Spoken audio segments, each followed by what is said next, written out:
के कॉन्सेप्ट बता दिया था। स्टेप बता दिया था कैसे करना है नहीं करना है।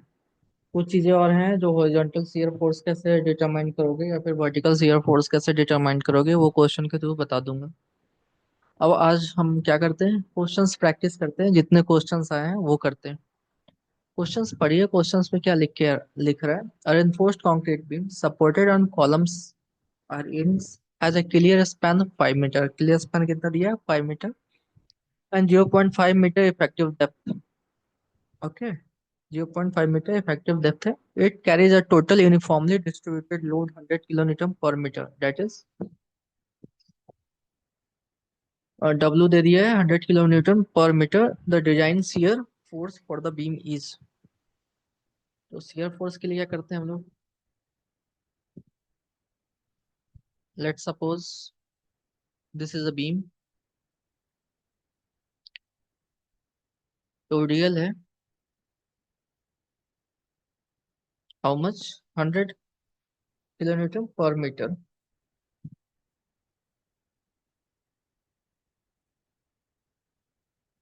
क्लियर स्पैन लेते हैं तो क्लियर स्पैन कितना दिया है? 5 मीटर दिया है।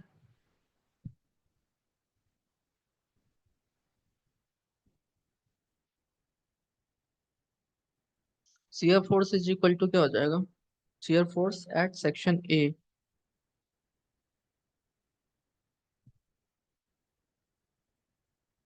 यहाँ पे ले लो ए, यहाँ पे ले लो बी। तो शियर फोर्स कैसे निकालते हैं? जो यहाँ पे R A reaction at A होगा वही तो शियर फोर्स हो जाएगा ना। देखिए क्या होगा। Shear force is equal to 100 × 5 divided by 2 is equal to 250। Correct answer is ए।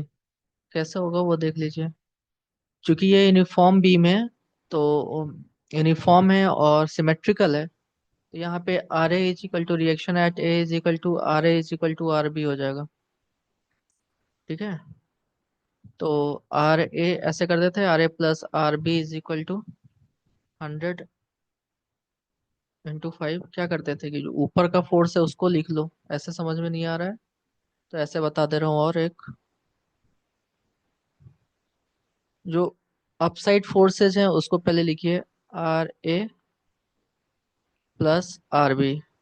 अब ऊपर वाला जो ऊपर की तरफ लग रहा है उसको पॉजिटिव साइन के साथ लिख दिया, और जो नीचे लग रहा है उसको नेगेटिव साइन के साथ लिख दिया। ये यूडीएल है, तो यूडीएल है तो क्या हो जाएगा? 100 × यूनिफॉर्मली या रेक्टेंगुलर लगता है ये सपोर्ट। ये सपोर्ट कैसा, ये जो लोड लग रहा है वो कैसा लगता है? वो ऐसा लगता है। यूडीएल का मतलब क्या होता है? ऐसा लगता है ये।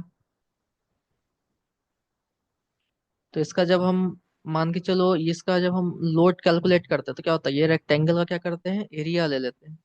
तो कितना है? 100 किलो न्यूटन पर मीटर। पर मीटर पे कितना लग रहा है? 100 किलो न्यूटन का लग रहा है। और कितने मीटर तक लग रहा है? 5 मीटर तक। तो 5 मीटर तक तो कितना हो जाएगा? 100 × 5, that is 500 kilo Newton. Upward force कितना हो गया? दैट इज माइनस, नीचे की तरफ लग रहा है माइनस साइन विथ 100 × 5। ठीक है, is equal to 0। Then R A plus R B is equal to R A plus R B is equal to 500। यहीं से आर ए इज इक्वल टू क्या हो जाएगा? 250 kilo Newton.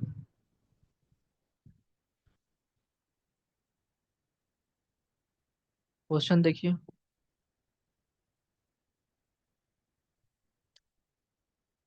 The shear capacity of an RCC beam without shear reinforcement. Without shear reinforcement का क्या formula बताया था? Correct answer is A, tau c b d. Without shear enforcement के लिए जो करेक्ट आंसर हो जाएगा वो क्या हो जाएगा? Tau c b d, option A. Shrinkage in a concrete slab. क्या बोल रहा है? Shrinkage in a concrete slab causes shear cracks, causes tension cracks, causes compression cracks and does not cause any cracks. तो जो common cause होता है हमारा for cracks, that is shrinkage. We will also study all these things in BMC in concrete chapters. तो वहाँ पे further हम explain करेंगे, लेकिन इतना पता होना चाहिए shrinkage in a concrete slab mainly due to shrinkage in a concrete slab causes tension cracks. Tension cracks is caused by shrinkage, ऐसा है ना.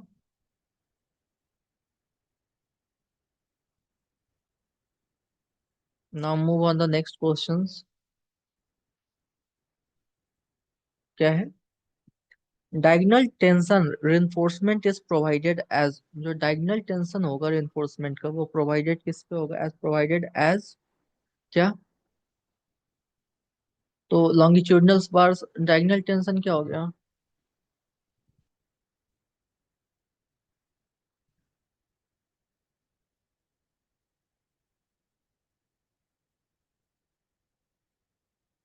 ये बोल रहा है ऐसा कुछ टेंशन, ऐसा डायगोनल टेंशन तो ऐसे ही होता है.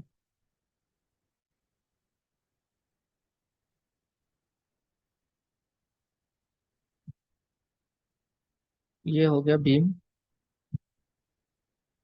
और ये हो गया डायगोनल टेंशन, है ना. ये हो गया डायगोनल टेंशन.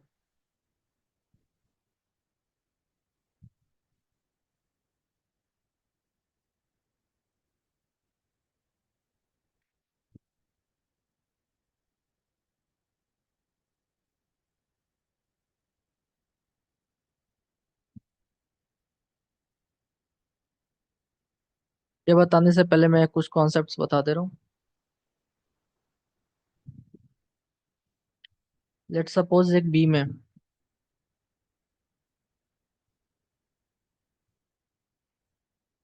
लेट सपोज एक बीम है, ठीक है. तो इस पे कितने तरह के, मतलब आप शियर फोर्स कैसे कैसे लग सकते हैं? एक शियर फोर्स जो लगेगा वो लगेगा vertical shear force.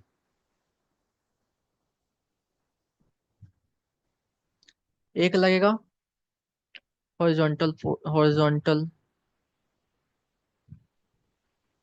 Shear force, है ना.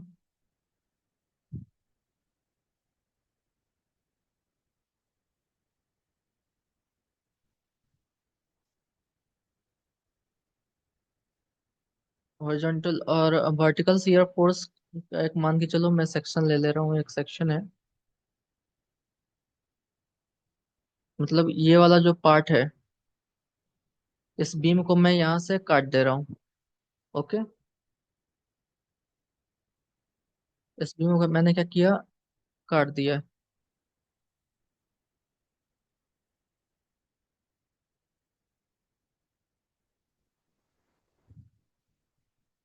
इस बीम को मैंने यहाँ से काट दिया और काट के सामने से देख रहा हूँ, फ्रंट व्यू है ये. ओके. तो देखो यहाँ पे जो आपका शेयर फोर्स लगेगा वो कैसा लगेगा, ये देखिए.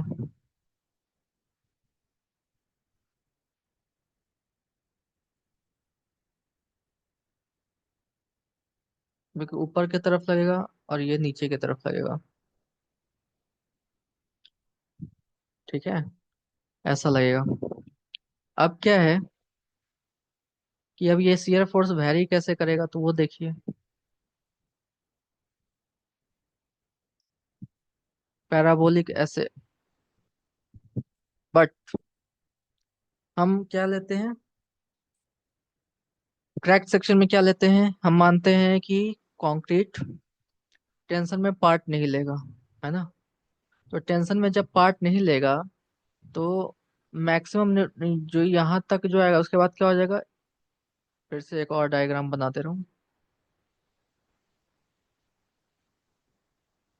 जब बीम अपना टेंशन में पार्ट लेगा ही नहीं, टेंशन में पार्ट लेगा ही नहीं, तो जो मैक्सिमम शियर फोर्स होगा वो न्यूट्रल एक्सिस, ये इंक्रीज किया या न्यूट्रल एक्सिस आ गया. ठीक है. अब इसके बाद तो टेंशन टेंशन में पार्ट लेगा ही नहीं, स्ट्रेस अब ये ले ही नहीं रहा है, इसके बाद सीधे क्या हो जाएगा, यहाँ तक ऐसे. This is the neutral axis. तो इससे आप ये बोल सकते हो कि न्यूट्रल एक्सिस के नीचे जो वर्टिकल शियर फोर्स है वो सेम रहेगा, टेंशन ये स्टील तक का है ना, और ऊपर क्या करेगा, वैरी करेगा। तो ये डायग्राम ये क्या है, वर्टिकल शियर स्ट्रेस का कॉन्सेप्ट है। ठीक है, और क्वेश्चंस आएंगे तो और बताऊंगा मैं। तो diagonal tension reinforcement is provided as bent up bars। Diagonal tension reinforcement is provided as bent up bars। कैसे बेंट अप बार्स कैसे प्रोवाइड करते हो आप? जैसे ये स्टील मेन स्टील है, ये एसटी मेन है, इसको आप कैसे 45 डिग्री पे बेंट कर देते हो, है ना, इसको आप 45 डिग्री पे क्या कर देते हो, बेंट कर देते हो। यही जो है आपका डायगोनल टेंशन क्या करेगा, जो भी सियर सियर होगा आपका, जो भी सियर होगा वो अब ऐसे आप इस पे जो है वर्टिकल लगा सकते हो स्टीरप्स, वर्टिकल स्टीरप्स ऐसे भी लगा सकते हो। ऐसा कुछ नहीं है, आप बेंटअप भी प्रोवाइड कर दो और वर्टिकल स्टीरप्स भी लगा दो। ये देखिए shear reinforcement is provided in form of, shear reinforcement कौन से फॉर्म में प्रोवाइड करते हो आप? वर्टिकल भी प्रोवाइड करते हो, इंक्लाइन भी प्रोवाइड करते हो, और कॉम्बिनेशन ऑफ बोथ करते हो, दोनों दोनों कर सकते हो। तो correct answer is any of the above।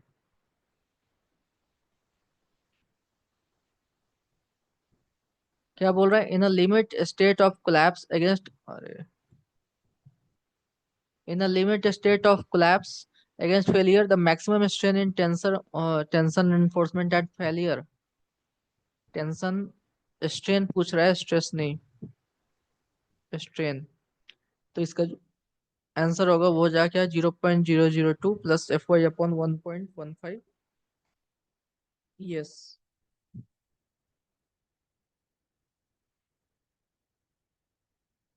Diagonal tension in a reinforcement concrete beam,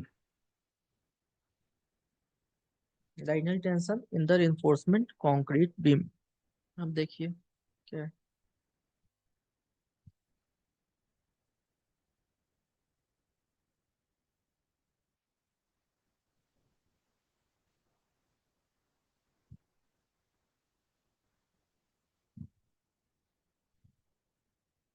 let suppose एक बीम है, इसको मैं कट कर रहा हूँ यहाँ से, एक सेक्शन कट कर दिया, फिर मैं इसको एक और सेक्शन कट कर दे रहा हूँ dx डिस्टेंस पे। ठीक है, late suppose this is the neutral axis,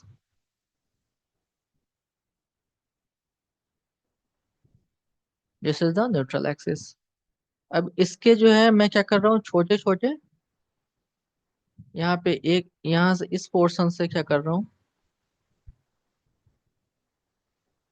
ये कहीं पोर्शन से एक थोड़ा सा यहाँ का सेगमेंट उठा रहा हूँ, छोटू सा, छोटा सा सेगमेंट उठा रहा हूँ, उस पे देख रहे हैं, एक न्यूट्रल एक्सिस पे देख रहे हैं, और एक जहाँ पे स्टील लगा है वहां पे देख रहे हैं। अब यहाँ पे हम क्या करेंगे कि सियर इन्फोर्समेंट, सियर कैसे लग रहा है इस पे, सियर कैसे, सियर स्ट्रेस कैसे लग रहा है वो देख रहा है। ठीक है, तो वर्टिकल में क्या है, वर्टिकल सियर स्ट्रेस मान के चलो कि ये, मानना क्या है अब इसमें, ये यहाँ पे लगा होगा कुछ। वर्टिकल शियर जानते हो कैसे आता है? इतना डिटेल में मत जाओ, इतना डिटेल में मैं कराऊंगा तो फिर ये पीवाई की सीरीज नहीं रहेगा फिर।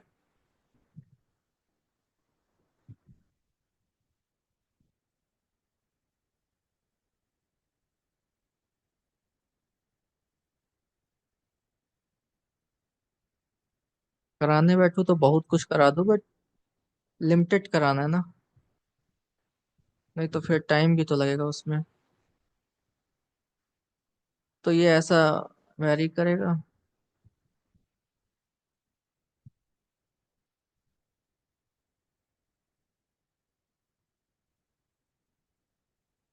ऐसे लगते हैं, अब इसी को उठा के इधर ले आओ,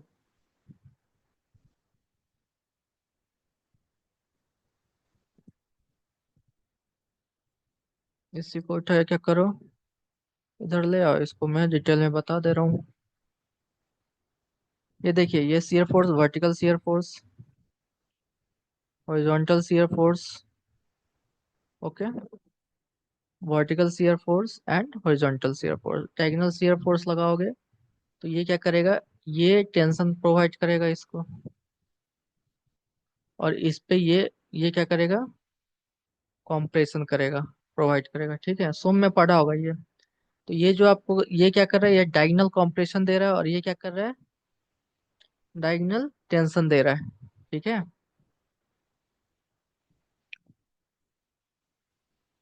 तो इसके कारण क्या हो रहा है,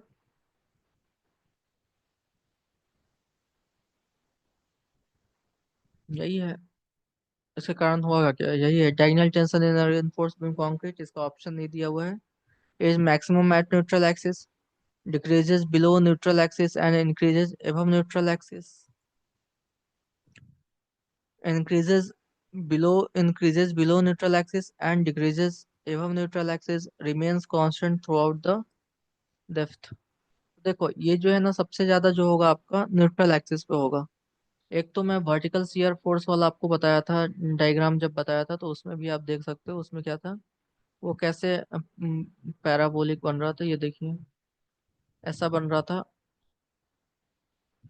ये न्यूट्रल एक्सिस पे। ये तो था वर्टिकल का, वर्टिकल शियर फोर्स मैक्सिमम कहाँ था, maximum was at neutral axis. और क्योंकि ये क्रैक सेक्शन है, तो क्रैक सेक्शन है तो नीचे न्यूट्रल एक्सिस के नीचे तो सेम हो जाएगा, यहाँ पे जो रहेगा वही आप नीचे तक ले जा सकते हो, जहाँ तक स्टील आप ए स्टील मेन जहाँ तक प्रोवाइड किया हुआ है वहां तक आप लगा सकते हो, है ना। तो यही है, तो आपका ज्यादा जो सबसे ज्यादा जो शियर फोर्स है वो आपका न्यूट्रल एक्सिस पे लगेगा। बेंडिंग मोमेंट भी देखो, तो जब बेंडिंग मोमेंट बोल रहा हूँ, जब स्ट्रेस लग रहा था, बेंडिंग स्ट्रेस जब लग रहा था इस पे, तो बेंडिंग स्ट्रेस कैसा लग रहा था इस पे, जब याद करेंगे आप, तो बेंडिंग स्ट्रेस ऐसा लग रहा था इस पे,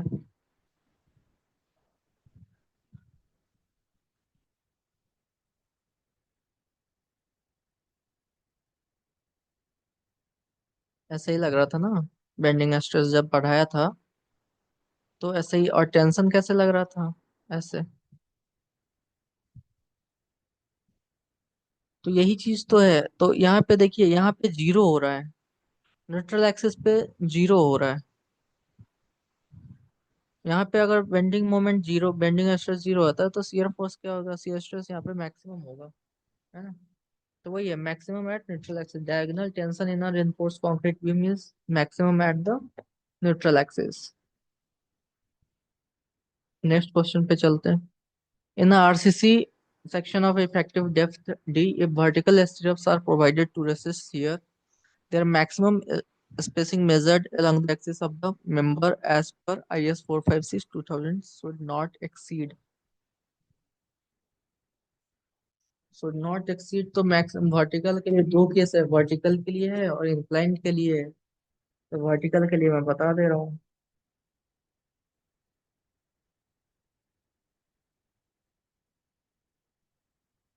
वर्टिकल के लिए जो है वो क्या है, मैक्सिमम स्पेसिंग का क्या है फॉर्मूला, मैक्सिमम स्पेसिंग में आपको फॉर्मूला क्या है, ये आपको ध्यान में रखना है क्या, 0.75D, और दूसरा है 300 mm। इन दोनों में से जो मिनिमम हो जाए, इन दोनों में से जो मिनिमम हो जाए आप उसको मान लोगे स्पेसिंग्स, मैक्सिमम स्पेसिंग्स। इन दोनों में से जो मिनिमम हो जाए उसको आप मानोगे मैक्सिमम स्पेसिंग्स। तो करेक्ट आंसर इज सी।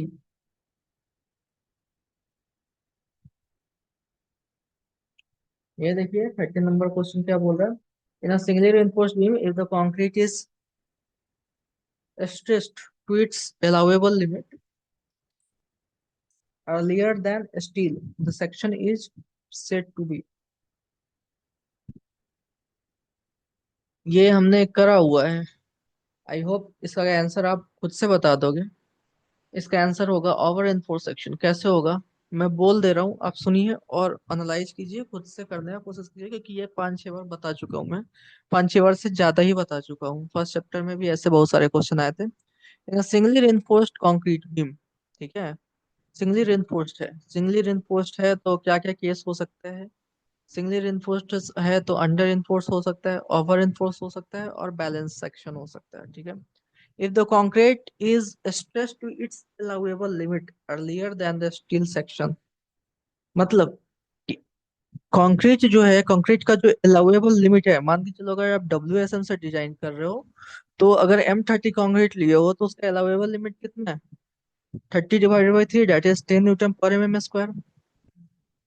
तो 10, तो यही बोल रहा है कि पहले जो है वो 10 Nm/mm² पे पहुंच गया है, लेकिन स्टील में जो है, जो अलाउेबल लिमिट है उसका, वहां तक नहीं पहुंचा है, ठीक है, अभी वहां पे पहुंचना बाकी है। तो क्या मतलब हुआ इसका? इसका मतलब हुआ कि ये एक ओवर इन्फोर्स सेक्शन है।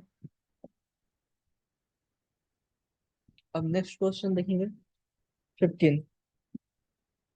Which one of the following statement is correct? Shear crack starts due to high diagonal tension in case of beams with their waves and high pre-stressing force. Shear design for a pre-stressed concrete beam is based on elastic theory. In the zone where bending moment is dominant and shear is significant, cracks occur at 20° to 30°. After diagonal cracking, the mechanics of shear transfer in the pre-stressed concrete member is very much different from that in reinforced concrete members। देखो, सबसे पहले चीज ये है कि pre stress और RCC में बहुत डिफरेंस है। डिफरेंस क्या है? पहले हम क्या करते हैं, स्टील को इलोंगेट करते हैं। स्टील को जो है उसका जो लिमिट है, जो एक उसका इलास्टिक लिमिट है, उसको क्या करते हैं, उसको इलास्टिक लिमिट तक पहुंचा देते हैं, ठीक है। जितना वो ज्यादातर वो इलोंगेट हो सकता है ना। वैसा करते हैं। अब जब हम प्री स्ट्रेस पढ़ेंगे तो उसमें बताएंगे, तो वो एक इलास्टिक थ्योरी पे बेस होता है, ठीक है। प्री स्ट्रेस में क्या है, वो इलास्टिक थ्योरी पे बेस होता है, तो करेक्ट ऑप्शन आपका बी है, ठीक है। तो हम बी लगा देंगे। नेक्स्ट देखेंगे, कर चुके हैं ये। The minimum percentage of shear enforcement in RCC beam is, minimum percentage of shear enforcement in RCC beam is,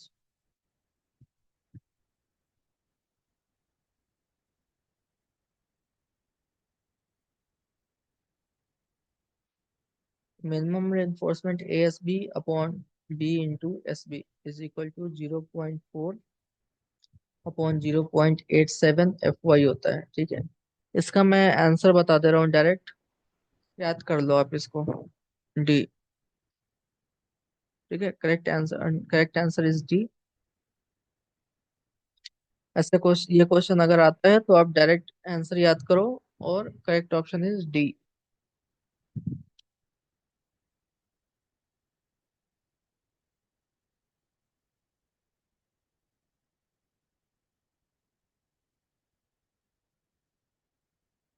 क्या बोल रहा है? Pick up the correct statement from the following. The bent up bars at a support resist the negative bending moment. The bent up bars at a support resist shearing force. The bending of bars near support is generally 45°, and all the options are correct. So here all the options are correct.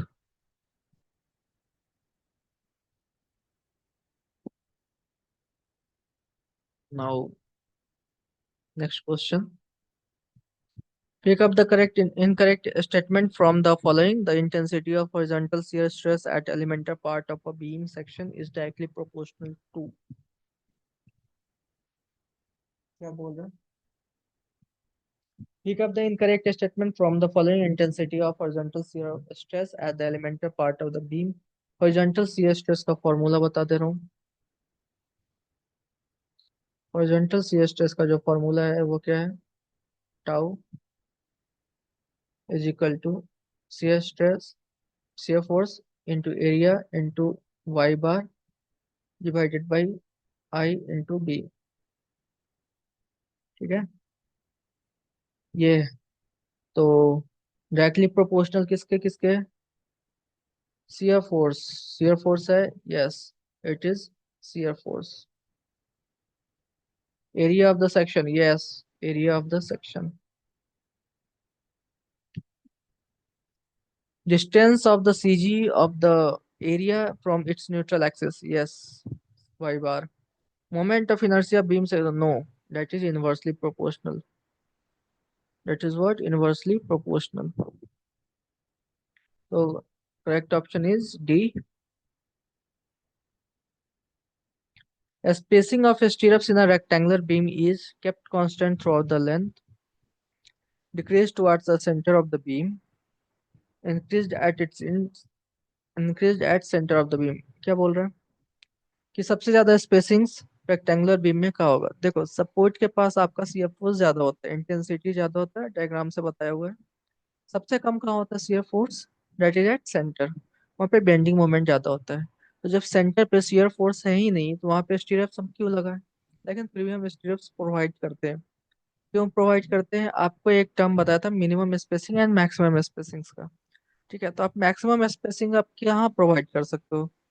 जहाँ जहाँ कहाँ करोगे maximum spacing? Centre के पास। क्यों? क्योंकि वहाँ पे shear force almost is equal to almost, क्या वहाँ पे शियर फोर्स जीरो है, तो इसलिए क्या है, ये आप वहाँ पे मैक्सिमम स्पेसिंग आप प्रोवाइड कर सकते हो। दैट इज, इस option is increase at centre of the beam.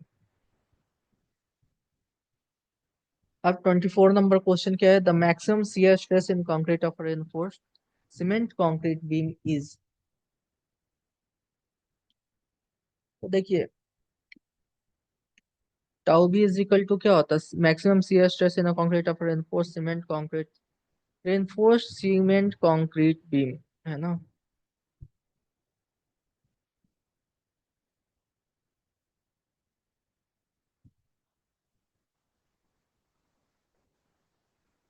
तो shear stress is equal to क्या बताया आपको?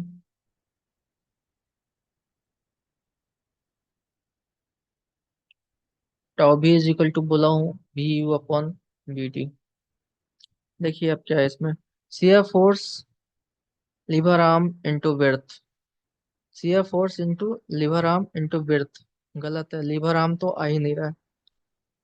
Liver arm shear force into width, lever arm तो आ ही नहीं रहा है। Width into lever arm into shear force, गलत। क्या होगा तो? None of the, none of these क्या होता? ये होता shear force divided by width into effective depth. That is the correct answer, लेकिन यहाँ पे गलत है।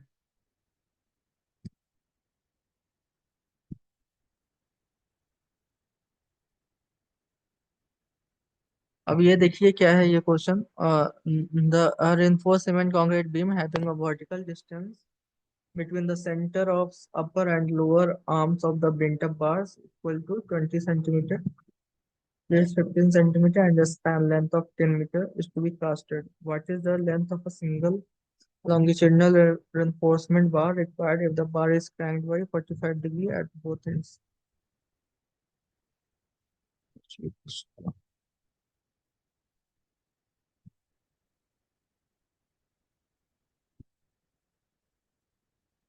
देखो बच्चों, क्या है, एक बीम है, ठीक है, बीम बोल रहा हूँ, एक स्टील है, reinforcement concrete beam having vertical distance between the, or reinforcement concrete beam have a vertical distance between the center of upper and lower arms of the bent up bars equal to 20 centimeter। पहली चीज तो answer metre में है, तो convert कर दो यहाँ से। Upper lever arm and lower lever arm यहाँ तक का distance is 0.2 metre. Breadth, breadth दे दिया 15 सेंटीमीटर, जिसका कोई काम नहीं है। And span length of 10 metre, span length जो है 10 मीटर का है।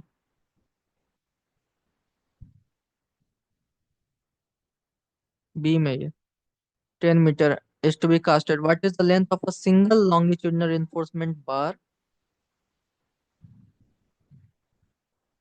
required if the bar is cranked by 45 degree at both ends? अब ये बीम है भाई, तो यहाँ पे क्रैंक कर रहा है तो यहाँ पे भी ऐसे यही होगा, यही ऐसे क्रैंक करके 45 डिग्री पे क्रैंक करके, और कितना होगा देखो हमें 10 मीटर यहाँ से लेके यहाँ तक दे दिया है, ठीक है। 10 मीटर। अब ये देखो, ये जो डिस्टेंस है इसमें जो है, ये जो डिस्टेंस है यहाँ से यहाँ तक का, ये वाला डिस्टेंस दिया हुआ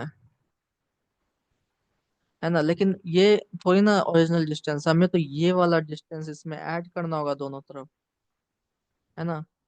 जैसे ट्रायंगल है, राइट एंगल ट्रायंगल, तो जरूरी थोड़ी है ना कि ये वाला जो पोर्शन है और ये पोर्शन है दोनों सेम हो जाए।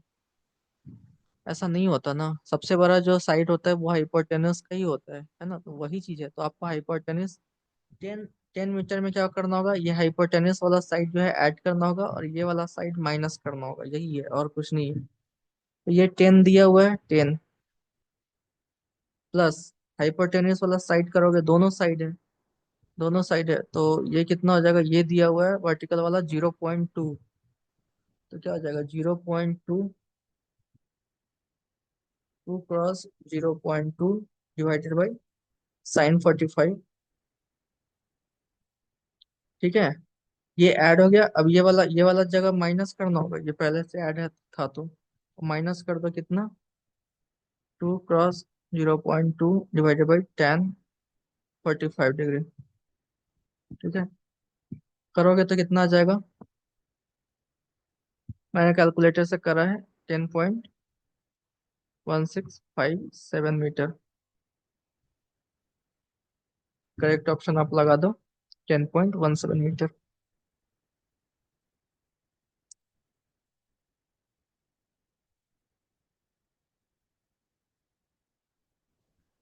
देखिए, dimension of the beam need to be change if the shear stress is to be, देखिए सबसे पहली बात तो केजी पर सेंटीमीटर में दिया हुआ हो डाटा, न्यूटन पर एमएम स्क्वायर में सबसे पहले कन्वर्ट करना है आरसीसी में, ठीक है। क्योंकि सारा कुछ इधर डिसाइड न्यूटन पर एमएम स्क्वायर में है, बेंडिंग मोमेंट भी करते थे तो 10 टू द पावर 6 से मल्टीप्लाई करते हैं, ठीक है। किलो न्यूटन पर मीटर में, किलो न्यूटन मीटर में निकालते हैं तो वो 10 टू पावर 6 से मल्टीप्लाई करते हैं, किलो न्यूटन मीटर में निकालते हैं जब बेंडिंग मोमेंट का, जब तब। अब क्या है, ये केजी पर सेंटीमीटर स्क्वायर से जब भी है और जब भी करना है तो मल्टीप्लाई करना है न्यूटन पर एम स्क्वायर में करने के लिए, तो क्या है बच्चों, उसको करना है 10/100 से मल्टीप्लाई करना है। सारे ऑप्शन को पहले न्यूटन पर एम स्क्वायर में चेंज करो, तब देखा जाएगा। ये सारा टी टाउ भी का वैल्यू दिया हुआ है, सी एस स्ट्रेस का वैल्यू दिया हुआ है, और मैंने आपको सी एस स्ट्रेस का टाउ मैक्स का वैल्यू, टाउ सी मैक्स का वैल्यू बताया हुआ है। Dimension of the beam need to be change if shear stress is more than, tau c max से ज्यादा होगा तो चेंज करना पड़ेगा। डायमेंशन ऑफ द बीम बताया हुआ है, W S M L S M दोनों का वैल्यू बताया हुआ है। चलिए अब पहले तो भाई चेंज करो इसको, 5 5 × 10 divided by 100, option A. Option B क्या है, 10 × 10 divided by 100 is equal to 1। 0.5।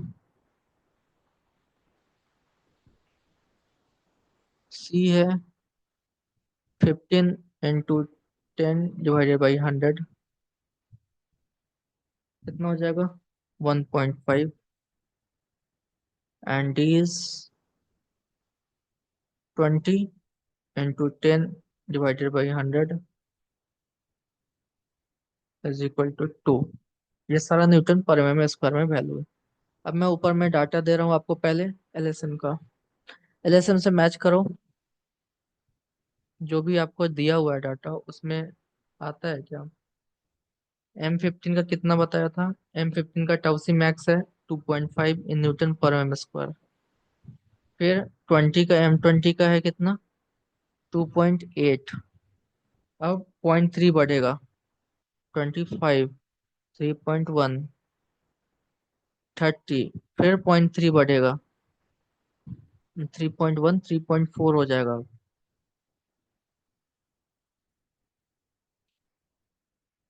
Sorry, 0.1 उसके बाद 0.4 बढ़ता है ना, गलती से बोल दिया यार, 3.4, 3.5। अब कितना? अब 0.2 बढ़ेगा, 35 हो जाएगा 3.7। अब लास्ट जो है अपना 40 का 4.0। ठीक है, ये एलएसएम का कोई भी डाटा मैच कर रहा है। 0.5, 1.5, टू से तो 2.5 से तो स्टार्ट ही हो रहा है, तो एलएसएम वाला काम तो खत्म है, एलएसएम तो काम नहीं आया। चलिए अब डब्ल्यूएसएम का डाटा लिख दे रहा हूँ।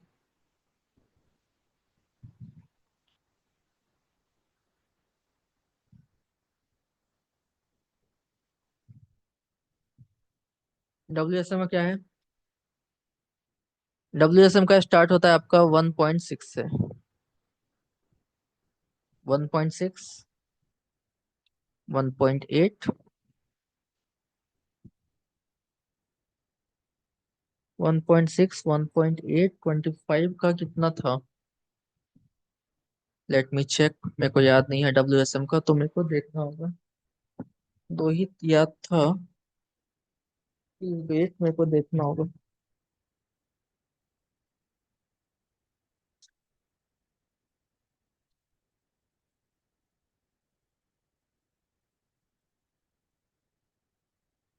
1.6, 1.8, फिर 1.9, फिर 2.3, सॉरी 2.2, 2.3 नहीं,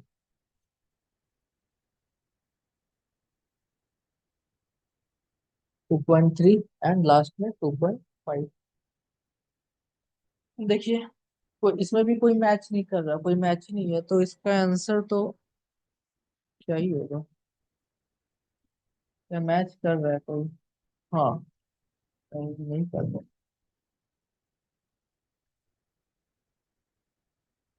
मैच तो नहीं कर रहा, बट नियरेस्ट अगर लगाना चाहो तो 20 लगा सकते हो।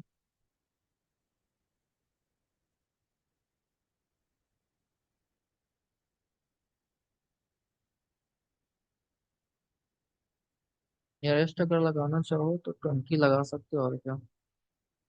1.9 है,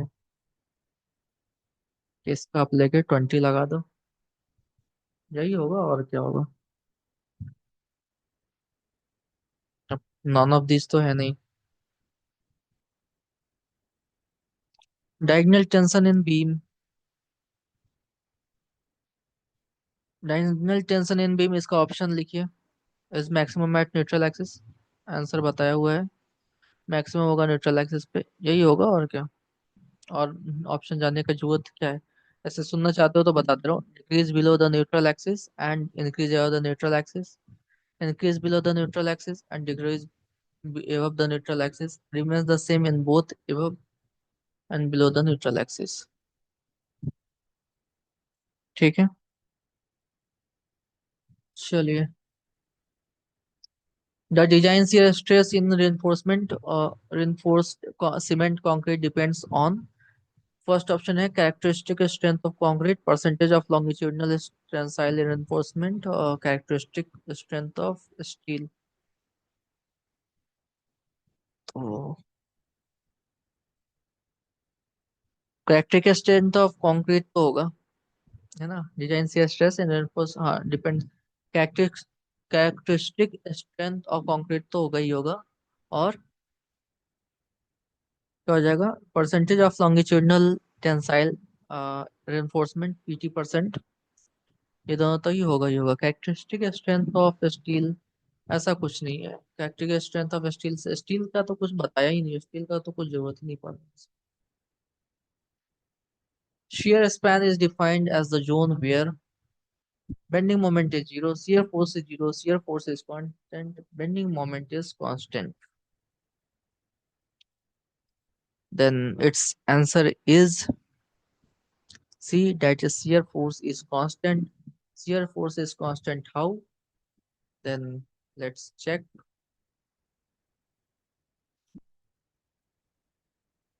Shear span. Let's suppose this is the beam, और इसका मैं shear force डायग्राम आपको नीचे बना दे रहा हूँ।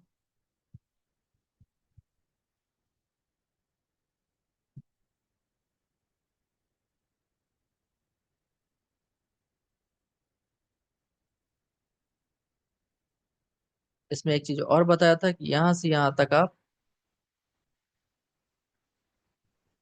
कांस्टेंट, ये एक वैल्यू होता है जो आप VD ले देते हैं।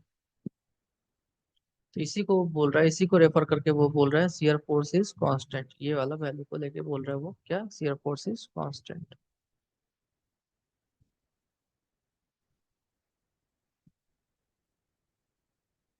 क्योंकि क्यों ऐसा क्यों बोल रहा है, क्योंकि आप जो कंसर्न हो, आपका मैटर ऑफ कंसर्न है वो क्या है, इतना ही दूर का है।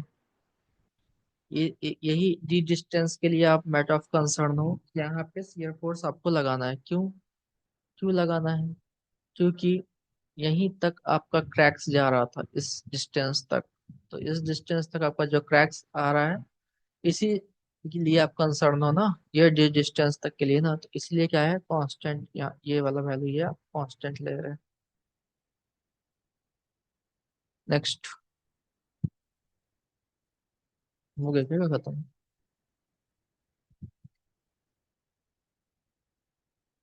क्या बोल रहा है, if tau b is the nominal shear stress, okay, tau c is design shear strength, and tau c max is the maximum design shear strength of concrete, which of the following statement is correct।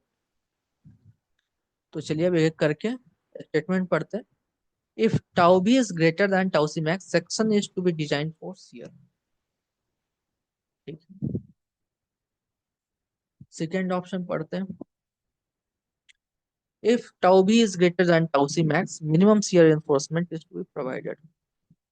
ठीक है भाई। If tau b is less than tau c, minimum shear enforcement is to be provided. And if tau b is greater than tau c, minimum shear enforce to be provided. सबसे पहली चीज तो कि tau भी जो है tau सी से बड़ा होना ही नहीं चाहिए। ठीक है, तो यहाँ पे सीधे है, ऑप्शन इज सी करेक्ट।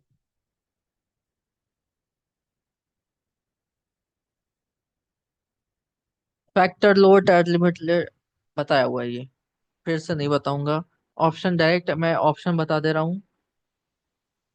ठीक है, करेक्ट ऑप्शन इज बी।